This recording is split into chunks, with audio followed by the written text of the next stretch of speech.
ನಲ್ಮೆ ವೀಕ್ಷಕರೇ, ನಿಮ್ಮ ನೆಚ್ಚಿನ ಯೂಟ್ಯೂಬ್ ಚಾನಲ್‌ಗೆ ಮತ್ತೊಮ್ಮೆ ನಿಮಗೆಲ್ಲ ಸ್ವಾಗತ. ಎಲ್ಲ ಕಡೆ ಹೋಗ್ತಾರೆ, ನಮ್ಮ ಚಾನಲ್‌ಗೆ ಮಾತ್ರ ಬರ್ತಾರೆ ಅಂತ ಹೇಳ್ತಾ, ಇವತ್ತು ನಿಮಗೆ ಒಂದು ಹೊಸ ವಿಷಯವನ್ನ ನಿಮ್ ಮುಂದೆ ಇಡಬೇಕು ಅಂತ ಹೇಳಿ ಈ ವಿಡಿಯೋವನ್ನ ಮಾಡ್ತಾ ಇದ್ವಿ. ನೋಡಿ, ಈಗಾಗಲೇ ಇಂಗ್ಲಿಷ್ ಬಗ್ಗೆ ಒಂದಷ್ಟು ವಿಡಿಯೋಗಳನ್ನ ಇಂಗ್ಲಿಷ್ ವಿಡಿಯೋ ಸೀರೀಸ್‌ನಲ್ಲಿ ನಿಮ್ಮ ಮುಂದೆ ಇಟ್ಟಿದ್ದೀವಿ. ಇವತ್ತು ಮಾಡ್ತಾ ಇರುವಂತಹ ಈ ವಿಡಿಯೋದ ಉದ್ದೇಶ ಇನ್ನೂ ಏನು ಇದರಲ್ಲಿ ಕೊಡಬೇಕು ಅಂತ ನಾವು ಅನ್ಕೊಂಡಿದೀವಿ ಅನ್ನೋದನ್ನ ನಿಮಗೆ ತಿಳಿಸುವಂಥದ್ದು. ಇಂಗ್ಲಿಷ್‌ನಲ್ಲಿ ನಾವು ಮುಖ್ಯವಾಗಿ 2 ವಿಚಾರಗಳನ್ನ ನೆನಪಲ್ಲಿಟ್ಕೊಳ್ಬೇಕು. ಯಾವುದದು? ಒಂದು ಸ್ಪೋಕನ್ ಇಂಗ್ಲಿಷ್. ಏನು ಸ್ಪೋಕನ್ ಇಂಗ್ಲಿಷ್ ಹೇಳಿದ್ರೆ, ನಾವು ಮಾತಾಡ್ತೀವಲ್ವಾ? ಅದನ್ನ ಸ್ಪೋಕನ್ ಇಂಗ್ಲಿಷ್ ಅಂತ ಹೇಳಿ ಕರಿತೀವಿ. ಇಂಗ್ಲಿಷ್‌ನಲ್ಲಿ ನೀವು ಯಾವಾಗೆಲ್ಲ ಮಾತಾಡ್ತಿರೋ, ಇನ್ನೊಬ್ರ ಜೊತೆ ಸಂವಹನವನ್ನ ಮಾಡ್ತಿರೋ, ಕಮ್ಯುನಿಕೇಟ್ ಮಾಡ್ತಿರೋ, ಆಗ ಅದನ್ನ ಸ್ಪೋಕನ್ ಇಂಗ್ಲಿಷ್ ಅಂತ ಹೇಳಿ ಕರಿತೀವಿ. ಇನ್ನೊಂದು ರಿಟರ್ನ್ ಇಂಗ್ಲಿಷ್. ರಿಟರ್ನ್ ಅಂತ ಹೇಳಿದ್ರೇನು? ಬರೆಯುವಂಥದ್ದು. ಬರೆಯುವಂತರ ಮುಖಾಂತರ ನೀವು ಇನ್ನೊಬ್ರಿಗೆ ಏನಾದ್ರು ವಿಚಾರವನ್ನ ತಿಳಿಸ್ಬೇಕು ಅಂತ ಇದ್ರೆ, ಅದು ರಿಟರ್ನ್ ಇಂಗ್ಲಿಷ್ ಆಗತ್ತೆ. ಇದೆರಡರ ಮಧ್ಯ ವ್ಯತ್ಯಾಸ ಏನಿದೆ ಅಂತ ತಿಳ್ಕೊಳ್ಳೋದಕ್ಕಿಂತ ಮುಂಚೆ ನಾವು ಒಂದು ವಿಚಾರವನ್ನ ನೆನಪಲ್ಲಿಟ್ಕೊಳ್ಬೇಕು. ಇದೆರಡರದ್ದು ಕೂಡ ಜೀವಾಳ ಯಾವುದು? ಎರಡಕ್ಕೂ ಕೂಡ ಬೇಸಿಕ್ಸ್ ಯಾವುದು? ಎರಡಕ್ಕೂ ಕೂಡ ಬೇಸಿಕ್ ಹೇಳಿದ್ರೆ ಇಂಗ್ಲಿಷ್‌ನ ಗ್ರಾಮರ್. ಈಗ ಇಂಗ್ಲಿಷ್ ಗ್ರಾಮರ್ ನಾವು ಎರಡಕ್ಕೂ ಕೂಡ ಕಲಿಬೇಕಾ? ಎರಡರಲ್ಲೂ ಕೂಡ ನಾವು ಬಳಸಬೇಕಾ? ಖಂಡಿತವಾಗ್ಲೂ ಕೂಡ ಒಂದು ಭಾಷೆ ಮೇಲೆ ನಿಮ್ಗೆ ಹಿಡಿತವನ್ನ ಸಾಧಿಸಬೇಕು ಅಂತ ಹೇಳಿದ್ರೆ, ಆ ಭಾಷೆಯಲ್ಲಿರುವಂತಹ ಗ್ರಾಮರ್ ಅತ್ಯಂತ ಮುಖ್ಯವಾಗುತ್ತೆ. ಆದ್ರೆ ನಾವು ರಿಟರ್ನ್ ಇಂಗ್ಲಿಷ್ ಅಥವಾ ಯಾವುದನ್ನಾದ್ರೂ ಬರವಣೆ ಮುಖಾಂತರ ತಿಳಿಸ್ತೀವಿ ಅಂತ ಇರೋಂಥ ಸಂದರ್ಭದಲ್ಲಿ ಸಾಮಾನ್ಯವಾಗಿ ಗ್ರಾಮರ್‌ಗೆ ಜಾಸ್ತಿ ಬೆಲೆ ಇರತ್ತೆ. ಯಾಕೆ? ನಾವ್ ಯಾಕೆ ಬರಿತೀವಿ ಸಾಮಾನ್ಯವಾಗಿ ಎಲ್ಲಾ ಕಡೆ ನಾವು ಬರೀಲಿಕ್ಕೆ ಹೋಗಲ್ಲ. ಯಾವ್ದಾದ್ರು ಒಂದು ಅಫಿಷಿಯಲ್ ಲೆಟರ್ ಇದ್ದಾಗ ಅಥವಾ ಏನೋ ತುಂಬಾ ಇಂಪಾರ್ಟೆಂಟ್ ಇದ್ದಾಗ ನಾವು ಬರವಣಿಗೆಯನ್ನ ಮಾಡ್ತೀವಿ. ನೀವು ಯಾವುದೋ ಒಂದು ಅಧಿಕಾರಿಗೆ ಒಂದು ಲೆಟರ್‌ನ ಬರಿಬೇಕು. ಅಂತ ಸಂದರ್ಭದಲ್ಲಿ ನಿಮ್ಮ ಬರವಣಿಗೆಯ ಪ್ರತಿಯೊಂದು ಅಕ್ಷರ, ಪ್ರತಿಯೊಂದು ವಾಕ್ಯ, ಆ ವಾಕ್ಯಕ್ಕೆ ಅಲ್ಲಿ ಬಳಸುವಂತಹ ಪದ ಏನು ಅರ್ಥವನ್ನ ಕಲ್ಪಿಸುತ್ತೆ ಅನ್ನುವಂಥದ್ದು ತುಂಬಾ ಮುಖ್ಯವಾಗತ್ತೆ. ಹೇಳಿದ್ರೆ ಈ ರಿಟರ್ನ್ ಇಂಗ್ಲಿಷ್ ಅನ್ನೋಂಥದ್ದು ನಾವು ಸಾಮಾನ್ಯವಾಗಿ ಅಫಿಷಿಯಲ್ ಕಮ್ಯುನಿಕೇಷನ್ ಆಗಿರ್ಬೋದು, ಎಕ್ಸಾಮ್ ಅಲ್ಲಿ ಆಗಿರ್ಬೋದು ಬಳಸುವಾಗ ಗ್ರಾಮರ್ ಅತ್ಯಂತ ಪ್ರಮುಖ ಪಾತ್ರವನ್ನ ವಹಿಸುತ್ತೆ. ಹಾಗಂತೇಳಿ ಮಾತಾಡ್ಬೇಕಾದ್ರೆ ಗ್ರಾಮರ್‌ಗೆ ಬೆಲೆ ಇಲ್ವಾ? ಖಂಡಿತವಾಗ್ಲೂ ಕೂಡ ಅಷ್ಟೇ ಬೆಲೆ ಇದೆ. ಆದ್ರೆ ಸಾಮಾನ್ಯವಾಗಿ ನಾವು ಮಾತಾಡುವಾಗ ನಾವು ಗ್ರಾಮರ್‌ಗೆ ಜಾಸ್ತಿ ಬೆಲೆಯನ್ನ ಕೊಟ್ಟು ಮಾತಾಡಲ್ಲ. ಇಲ್ಲಿ ಮಾತಾಡುವಾಗ ಏನ್ ಮಾಡ್ತೀರಾ? ಮಾತಾಡುವಾಗ ಸಾಮಾನ್ಯವಾಗಿ ಗ್ರಾಮ್ಯ ಭಾಷೆಯಲ್ಲಿ ಬಳಸುವಂತ ಪದಗಳಾಗಿರ್ಬೋದು ಅಥವಾ ಬೇರೆ ಬೇರೆ ಪದಗಳಾಗಿರ್ಬೋದು, ಅದನ್ನೆಲ್ಲ ಬಳಸ್ಕೊಂಡು ಮಾತಾಡ್ತೀರಾ. ಆದ ಕಾರಣದಿಂದ ಸ್ಪೋಕನ್ ಇಂಗ್ಲಿಷ್ ಅಥವಾ ಯಾವುದೇ ಒಂದು ಭಾಷೆಯಲ್ಲಿ ಮಾತಾಡೋದು ತುಂಬಾ ಸುಲಭ ಆಗತ್ತೆ ಬರೆಯೋದಕ್ಕಿಂತ. ಆದ್ರೆ ಎರಡರಲ್ಲೂ ಕೂಡ ಗ್ರಾಮರ್‌ಗೆ ತನ್ನದೇ ಆದಂತಹ ಮಹತ್ವ ಇದೆ. ಈಗ ಸ್ಪೋಕನ್ ಇಂಗ್ಲಿಷ್ ಅಂತ ಹೇಳಿ ಬಂದಾಗ ಅನೇಕರಿಗೆ ಒಂದು ಪ್ರಶ್ನೆ ಇದೆ. ನಾವು ಹೇಗ್ ಮಾತಾಡೋದು? ಯಾರತ್ರ ಮಾತಾಡೋದು? ಅನ್ನೋಂಥದ್ದು. ನೀವು ಯಾರತ್ರ ಆದ್ರೂ ಮಾತಾಡ್ಬೋದು. ಮಾತಾಡಬೇಕು ಅಂತ ಇದ್ರೆ ನಿಮಗೆ ಅನೇಕ ದಾರಿಗಳಿದೆ. ನೀವು ಎಲ್ಲೇ ಹೋಗಿ ಯಾವುದೇ ಕೋರ್ಸನ್ನ ತಗೊಳ್ಳಿ ಸ್ಪೋಕನ್ ಇಂಗ್ಲಿಷ್ ಬಗ್ಗೆ ಅಥವಾ ಯಾವುದೇ ಯೂಟ್ಯೂಬ್ ಚಾನಲಲ್ಲಿ ಯಾವುದೇ ವಿಡಿಯೋ ಸೀರೀಸ್‌ನ ನೋಡಿ, ಏನೇ ಮಾಡಿ, ನೀವು ಮೇಯ್ನ್ ಆಗಿ ಮಾಡ್ಬೇಕಾಗಿರೋದಂಥದ್ದು ಒಂದು ಕೆಲ್ಸ. ಏನದು? ನೀವು ಅದನ್ನ ಬಳಸಬೇಕು. ನೀವು ಏನ್ ಕಲಿತೀರಲ್ವಾ? ಅದ್ರದ್ದು ಅಪ್ಲಿಕೇಶನ್ ಪಾರ್ಟ್ ತುಂಬಾ ಮುಖ್ಯವಾಗಿರುವಂಥದ್ದು. ನೀವು ಎಲ್ಲಿ ತನಕ ನೀವು ಕಲ್ತಿರೋದನ್ನ ಬಳಸಲ್ವೋ, ನಿಮ್ಮ ದಿನನಿತ್ಯದ ಜೀವನದಲ್ಲಿ ಅಳವಡಿಸ್ಕೊಳ್ಳಲ್ವೋ, ಅಲ್ಲಿ ತನಕ ನಿಮ್ಗೆ ಅದು ಕಲಿಯುವಂಥದ್ದು ಕಷ್ಟ ಆಗುತ್ತೆ. ಅದನ್ನ ನೀವು ಏನೇ ಕಲೀರಿ, ಅದನ್ನ ಮತ್ತೆ ಮತ್ತೆ ನಿಮ್ಮ ಜೀವನದಲ್ಲಿ ಅಳವಡಿಸ್ತಾ ಹೋಗಿ, ಬಳಸ್ತಾ ಹೋಗಿ. ಹೇಳಿದ್ರೆ ಇವತ್ತೊಂದು ವಿಡಿಯೋ ಸೀರೀಸ್‌ನ ನೋಡ್ತೀರಾ, ಇವತ್ತೊಂದು ವಿಡಿಯೋನ ನೋಡ್ತೀರಾ ಅಂತ ಹೇಳಿದ್ರೆ, ಅದನ್ನ ನೀವು ಒಂದಷ್ಟು ದಿವಸ ಪ್ರಾಕ್ಟೀಸ್ ಮಾಡ್ಬೇಕು. ನಾಳೆ ಮತ್ತೆ ಪುನಃ ಅದೇ ವಿಡಿಯೋನ ನೋಡ್ಬೇಕು ಅಥವಾ ಅದನ್ನ ನೀವು ಮತ್ತೆ ಪುನಃ ನಿಮ್ಮ ನಿತ್ಯ ಜೀವನದಲ್ಲಿ ಬಳಸ್ತಾ ಹೋಗ್ಬೇಕು. ಆಗ ಮಾತ್ರ ಅದನ್ನ ಕಲೀಲಿಕ್ಕಾಗತ್ತೆ. ಈಗ ಅನೇಕರಿಗೆ ಒಂದು ಪ್ರಶ್ನೆ ಇದೆ. ಏನು? ನಂಗೆ ಇಂಗ್ಲಿಷ್ ಮಾತಾಡ್ಲಿಕ್ಕೆ ಬರ್ತಾ ಇಲ್ಲ. ನಾನು ಪ್ರಾಕ್ಟೀಸ್ ಮಾಡ್ತಾ ಇದ್ದೀನಿ ಅಷ್ಟೇ. ಆದ್ರೆ ಇನ್ನೊಬ್ರ ಹತ್ರ ಮಾತಾಡಿದಾಗ ಅವ್ರನ್ನ ನೋಡಿ ನಗಾಡ್ತಾರೆ ಅಥವಾ ನಮ್ಗೆ ಭಯ ಆಗುತ್ತೆ. ಎಲ್ಲೋ ತಪ್ಪು ಮಾಡ್ತೀನೋ ಅನ್ನೋಂಥದ್ದು. ನೋಡಿ, ಒಂದ್ ನೆನಪಲ್ಲಿಟ್ಕೊಳ್ಳಿ. ನೀವು ತಪ್ಪು ಮಾಡ್ದಾಗ್ಲೇ ಕಲೀಲಿಕ್ಕೆ ಆಗೋಂಥದ್ದು. ಇನ್ನೊಬ್ರು ನಗಾಡ್ತಾರೆ ಅನ್ನೋಂತನ ನೀವು ಯೋಚನೆ ಮಾಡ್ತಾ ಕೂತ್ಕೊಂಡ್ರೆ ನಿಮಗೆ ಭಾಷೆ ಕಲಿಯೋದು ಕಷ್ಟ ಆಗತ್ತೆ. ಯಾರು ಏನೇ ಅಂದ್ಕೊಳ್ಳಿ. ನೀವು ನಿಮ್ಮ ಕೆಲಸವನ್ನ ಮಾಡ್ತಾ ಹೋಗ್ಬೇಕು. ಸರಿ, ಹಾಗಿದ್ರೆ ಇದಕ್ಕೇನಾದ್ರು ಬೆಟರ್ ಚಾಯ್ಸ್ ಇದೆಯಾ? ಖಂಡಿತವಾಗ್ಲೂ ಇದೆ.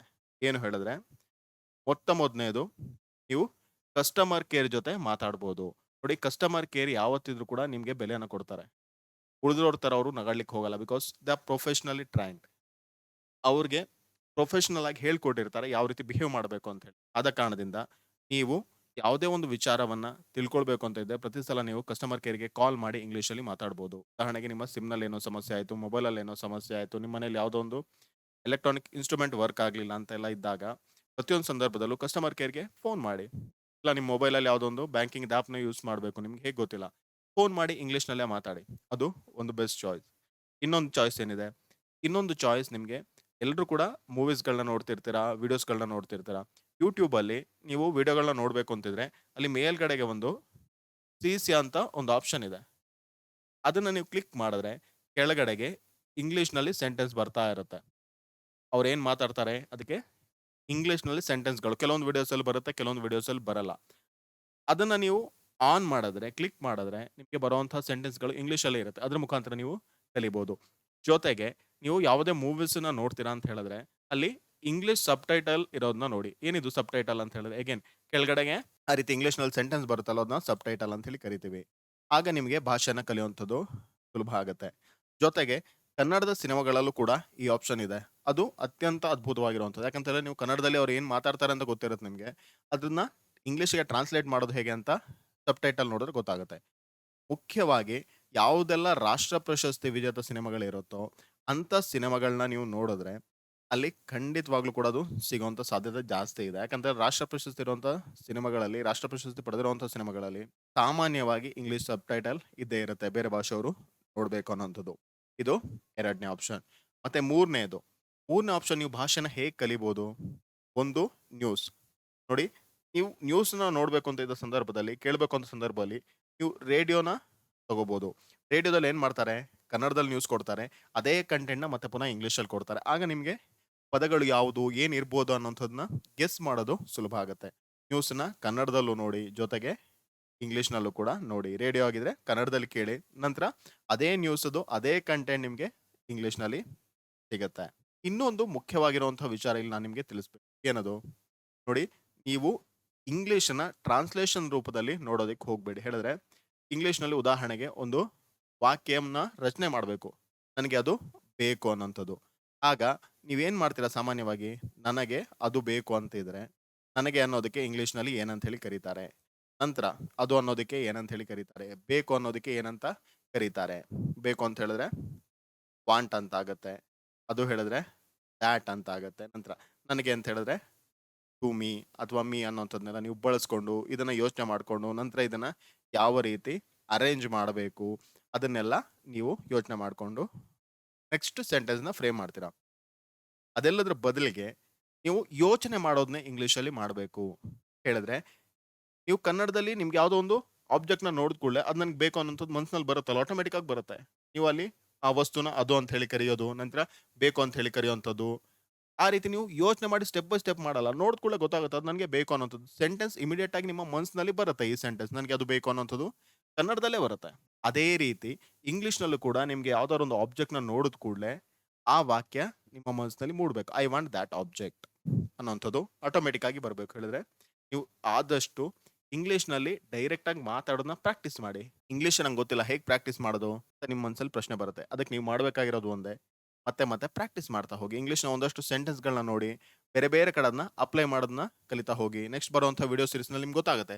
ಆ ರೀತಿ ನೀವು ಮಾಡ್ತಾ ಹೋದಾಗೆ ನಿಮ್ಗೆ ಅದು ಆಟೋಮ್ಯಾಟಿಕ್ ಆಗಿ ಬರುತ್ತೆ. ಒಂದು ಮಗು ಯಾವ ರೀತಿ ತನ್ನ ಭಾಷೆಯನ್ನ ಕಲಿಯುತ್ತೋ, ಮಾತೃಭಾಷೆಯನ್ನ ಕಲಿಯುತ್ತೋ, ಅದೇ ರೀತಿ ಇಂಗ್ಲಿಷ್‌ನ ಕಲಿತಾ ಹೋಗಿ. ಆದ್ರಿಂದ ಆದಷ್ಟು ಟ್ರಾನ್ಸ್‌ಲೇಷನ್‌ದ ಕಲಿಯೋದಕ್ಕಿಂತ ನೀವು ಯೋಚನೆ ಮಾಡೋದನ್ನು ಕೂಡ ಇಂಗ್ಲಿಷ್‌ನಲ್ಲೇ ಮಾಡುವಂಥ ಪ್ರಯತ್ನವನ್ನ ಮಾಡಬೇಕು. ಯಾರು ಏನೇ ಅನ್ಕೊಳ್ಳಿ, ಏನೇ ಮಾಡ್ಲಿ, ಪ್ರತಿಯೊಂದು ಕೂಡ ಇಂಗ್ಲಿಷ್‌ನಲ್ಲಿ ಯೋಚನೆ ಮಾಡಿ ಇವತ್ತಿಂದ. ನೀವು ಸ್ನಾನಕ್ಕೆ ಹೋಗ್ಬೇಕು ಅಂತ ಇರುತ್ತೆ. ನೀವೊಂದು ಕೆಲಸವನ್ನ ಮಾಡಬೇಕು ಅಂತ ಇರುತ್ತೆ. ಒಂದು ಬುಕ್‌ನ ತರಬೇಕು ಅಂತ ಇರುತ್ತೆ. ಬರಿಬೇಕು ಅಂತ ಇರುತ್ತೆ. ನಾನು ಬರಿಬೇಕು ಅನ್ನೋ ಬದಲಿಗೆ ಇಂಗ್ಲಿಷ್‌ನಲ್ಲೇ ಯೋಚನೆ ಮಾಡಿ. ಹೇಗೆ ಹೇಳ್ಬೋದು ನಾನು ಅದನ್ನ? ನಿಮ್ಮ ಮನಸ್ಸಿನಲ್ಲಿ ಅದನ್ನ ಯೋಚನೆ ಮಾಡ್ತಾ ಕೂತ್ಕೊಳ್ಳಿ. ನಾನು ಬರಿಬೇಕು. ನಂತರ ಐ ರೈಟ್. ಸರಿನೋ ತಪ್ಪೋ ಅದು ಬೇರೆ ಪ್ರಶ್ನೆ. ನಂತರ ಬುಕ್ ಅದು ಬೇಕು ನಂಗೆ. I want book. That book I want. I want book.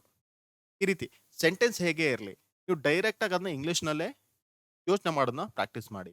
ಇದು ನೀವು ಏನೇನ್ ಮಾಡಬೇಕು, ಹೇಗೆ ಮಾಡೋದು ನಿಮ್ಗೆ ಇಂಗ್ಲಿಷ್‌ನ ಕಲಿಬೋದು ಅನ್ನೋಂಥದ್ದನ್ನ ತಿಳಿಸುವಂಥ ಒಂದು ಸಣ್ಣ ಪ್ರಯತ್ನ. ನೀವು ಮಾಡಬೇಕಾಗಿರೋದು ಒಂದೇ ಒಂದು ಇಲ್ಲಿ ಮುಖ್ಯವಾಗಿ ನೀವು ಅದನ್ನ ಮಾತಾಡಬೇಕು, ಬಳಸಬೇಕು. ಜೊತೆಗೆ ಇಂಗ್ಲಿಷ್‌ನಲ್ಲೇ ಯೋಚನೆ ಮಾಡೋದನ್ನ ಪ್ರಾಕ್ಟೀಸ್ ಮಾಡಬೇಕು. ಈಗ ಬರುವಂಥ ವಿಡಿಯೋ ಸೀರೀಸ್‌ಗಳು ಇದು ಯಾರಿಗೆ ಸಹಾಯ ಆಗುತ್ತೆ ಅನ್ನೋಂಥದ್ದು. ನೋಡಿ, ಈ ವಿಡಿಯೋ ಸೀರೀಸ್ ಕೇವಲ ಸ್ಟೂಡೆಂಟ್‌ಗೆ ಅಥವಾ ಪೇರೆಂಟ್ಸ್‌ಗಳಿಗೆ ಇಲ್ಲ ಇನ್ಯಾರಿಗೋ ಒಬ್ರಿಗೆ ಸೀಮಿತವಾಗಿರುವಂತಹ ವಿಡಿಯೋಸ್ ಅಲ್ಲ. ಯಾರೆಲ್ಲ ವರ್ಕ್ ಮಾಡ್ತಿದ್ರೋ ಅಥವಾ ಇಂಗ್ಲಿಷ್‌ನ ಬಳಸಬೇಕು ಅಂತಿದ್ರೋ ಅವ್ರಿಗೆಲ್ಲರಿಗೂ ಕೂಡ ಇದು ಸಹಾಯವನ್ನ ಮಾಡಬಹುದು. ನೋಡಿ, ಇಂಗ್ಲಿಷ್ ಅನ್ನೋಂಥದ್ದು ಸಾಮಾನ್ಯವಾಗಿ ಎಲ್ಲರೂ ಬಳಸುವಂತ ಭಾಷೆ ಆಗಿದೆ. ಆದ ಕಾರಣದಿಂದ ಒಂದು ಸೆಗ್ಮೆಂಟ್‌ಗಿನ್ನ ಲಿಮಿಟ್ ಮಾಡೋದಕ್ಕೆ ಹೋಗಬೇಡಿ. ನೀವು ಒಂದಷ್ಟು ವಾಕ್ಯಗಳನ್ನ ಕಲಿತಾ ಹೋದಾಗೆ ನಿಮ್ಗೆ ಕಾನ್ಫಿಡೆನ್ಸ್ ಬರುತ್ತೆ. ಆ ಕಾನ್ಫಿಡೆನ್ಸ್ ಆಟೋಮ್ಯಾಟಿಕ್ ಆಗಿ ನಿಮ್ಗೆ ಇನ್ನಷ್ಟು ವಿಚಾರಗಳನ್ನ ಕಲಿಯುವಂತೆ ಪ್ರೇರೇಪಿಸುತ್ತೆ. ಆದ್ರಿಂದ ಇದು ನೀವು ಯಾವುದೇ ಎಕ್ಸಾಮ್‌ನ ಬರಿಬೇಕು ಅಂತ ಇದ್ರೂ ಕೂಡ ಇದು ಒಂದು ರೀತಿ ಫೌಂಡೇಶನ್ ತರ ಆಗತ್ತೆ. ಉದಾಹರಣೆಗೆ ನೀವು ಯಾವುದೋ ಒಂದು ಎಕ್ಸಾಮ್‌ನ ಬರೀತೀರಾ ಕಾಂಪಿಟಿಟಿವ್ ಎಕ್ಸಾಮ್. ಆಗ ನಿಮ್ಗೆ ಇಂಗ್ಲಿಷ್‌ನ ಗ್ರಾಮರ್ ಮುಖಾಂತರ ಕಲಿಯೋದಕ್ಕಿಂತ ನೀವು ಈ ರೀತಿ ಒಂದಷ್ಟು ಸ್ಪೋಕನ್ ಇಂಗ್ಲಿಷ್‌ನ ವಾಕ್ಯಗಳನ್ನ ನಿಮ್ಮ ಮನಸ್ಸಿನಲ್ಲಿ ಇಟ್ಕೊಂಡ್ರೆ, ಡೈರೆಕ್ಟ್ ಆಗಿ ನೀವು ಕತೆ ಬರ್ದಂಗೆ ಬರೀತಾ ಹೋಗ್ಬೋದು. ಯಾವ್ದಾದ್ರು ಒಂದು ಎರರ್‌ನ ಫೈಂಡ್ ಔಟ್ ಮಾಡ್ಬೇಕು, ಹುಡುಕ್ಬೇಕು ಅಂತ ಹೇಳಿದ್ರೆ, ನಿಮಗೆ ಸೆಂಟೆನ್ಸ್‌ಗಳು ಗೊತ್ತಿದ್ರೆ, ಮಾತಾಡಿ ಗೊತ್ತಿದ್ರೆ ಅದು ಸುಲಭ ಆಗತ್ತೆ.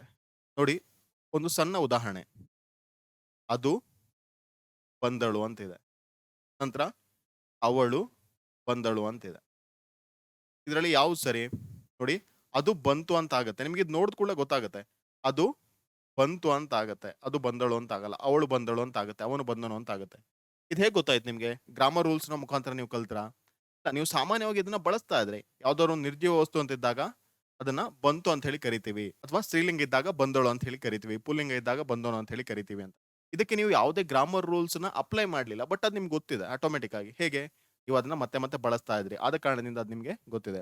ಅದೇ ರೀತಿ ಇಂಗ್ಲಿಷ್‌ನ ನೀವು ಕಲ್ತ್ರೆ, ಇಂಗ್ಲಿಷ್‌ನ ಅನೇಕ ವಾಕ್ಯಗಳನ್ನ ರಚನೆ ಮಾಡೋದನ್ನ ನೀವು ಕಲ್ತ್ಕೊಂಡ್ರೆ, ಎಕ್ಸಾಮ್ ಅಲ್ಲಿ ಕೂಡ ಡೈರೆಕ್ಟ್ ಆಗಿ ಬರೆಯುವಂಥದ್ದು ತುಂಬಾ ಸುಲಭ ಆಗತ್ತೆ. ಆದ ಕಾರಣದಿಂದ ಯಾರೆಲ್ಲ ಕಾಂಪಿಟಿಟಿವ್ ಎಕ್ಸಾಮ್‌ಗೆ ಪ್ರಿಪೇರ್ ಆಗ್ತಾ ಇದ್ರೋ, ಅವರು ಕೂಡ ಸ್ಪೋಕನ್ ಇಂಗ್ಲಿಷ್‌ನ ಪ್ರಾಕ್ಟೀಸ್ ಮಾಡಿದ್ರೆ ಎಕ್ಸಾಮ್ ಅಲ್ಲಿ ಸ್ಕೋರ್ ಮಾಡೋದು ತುಂಬಾ ಸುಲಭ ಆಗತ್ತೆ. ಇದಿಷ್ಟು ಇವತ್ತಿನ ವಿಡಿಯೋ. ಮುಂದೆ ಬರುವಂತಹ ವಿಡಿಯೋಗಳಲ್ಲಿ ಇದ್ರ ಬಗ್ಗೆ ಇನ್ನಷ್ಟು ಮಾಹಿತಿಗಳನ್ನ ನಿಮ್ಮ ಮುಂದೆ ಹಂಚಿಕೊಳ್ಳುವಂತ ಪ್ರಯತ್ನವನ್ನ ಮಾಡ್ತೀವಿ. ಮುಂದಿನ ವಿಡಿಯೋದಲ್ಲಿ ಸಿಗೋಣ. ಅಲ್ಲಿ ತನಕ ಓದ್ತಾ ಇರಿ. ಜೈ ಹಿಂದ್.